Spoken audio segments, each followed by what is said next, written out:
पड़ोसी मुल्क बांग्लादेश में तख्तापलट होने के बाद से पूर्व प्रधानमंत्री शेख हसीना ने भारत में शरण ले रखी है। उनके देश में रहने को लेकर कई तरह की अटकलें लगाई जा रही हैं। पहले बताया गया कि वो सिर्फ कुछ ही दिनों के लिए देश में रहेंगी और फिर वो लंदन चली जाएंगी।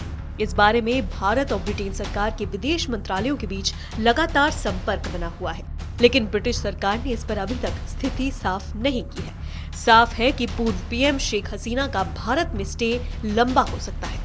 भारत ने अपनी तरफ से शेख हसीना पर इस बात का कोई दबाव नहीं बनाया है कि वो यहाँ रहना चाहती है या कहीं और।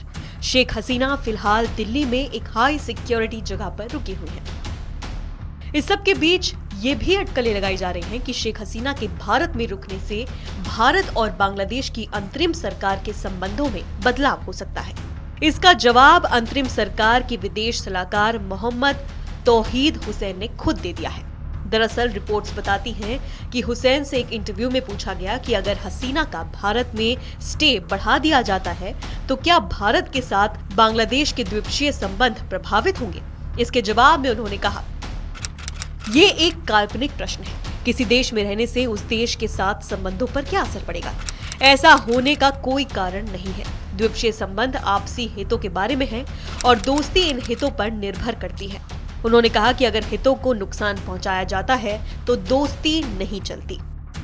लेकिन उन्होंने इस बात पर भी जोर दिया कि द्विपक्षीय संबंध एक महत्वपूर्ण मामला है। उन्होंने अपने जवाब में ऐड किया कि शेख हसीना के भारत में लंबे समय तक रहने से द्विपक्षीय संबंधों को नुकसान नहीं होगा और देश नई दिल्ली के साथ मजबूत संबंध बनाए रखने का प्रयास करेगा। मोहम्मद तौहीद हुसैन ने ये बात बार बार दोहराई कि भारत के साथ बांग्लादेश की अंतरिम सरकार अच्छे संबंध बनाए रखने का प्रयास करती रहेगी। इससे पहले हुसैन ने भारतीय उच्चायुक्त प्रणय वर्मा सहित ढाका में एम्बेसडर्स को बांग्लादेश की स्थिति के बारे में बताया था और उनका समर्थन भी मांगा था। दरअसल इस बारे में अटकलें इसलिए उठी क्योंकि बांग्लादेश सुप्रीम कोर्ट की बार एसोसिएशन कुछ दिनों पहले भारत सरकार से रिक्वेस्ट कर चुकी थी कि शेख हसीना और उनकी बहन को गिरफ्तार कर वापस बांग्लादेश भेज दिया जाए, लेकिन अब तक उनकी मांग सुनी नहीं गई है। दरअसल नोबेल पुरस्कार विजेता मोहम्मद यूनुस के नेतृत्व में अब बांग्लादेश की अंतरिम सरकार चलाई जा रही है। वो बांग्लादेश में हिंसा को रोकने की अपील कर चुके हैं और समय से पहले चुनाव की तैयारियों पर जोर दे रहे हैं। शेख हसीना को लेकर भी उनका और उनकी सरकार का रुख बेहद साफ है।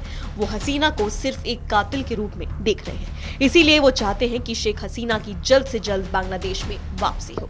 फिलहाल इस वीडियो में इतना ही। बाकी अन्य खबरें जानने के लिए आप देखते रहिए आज भारत।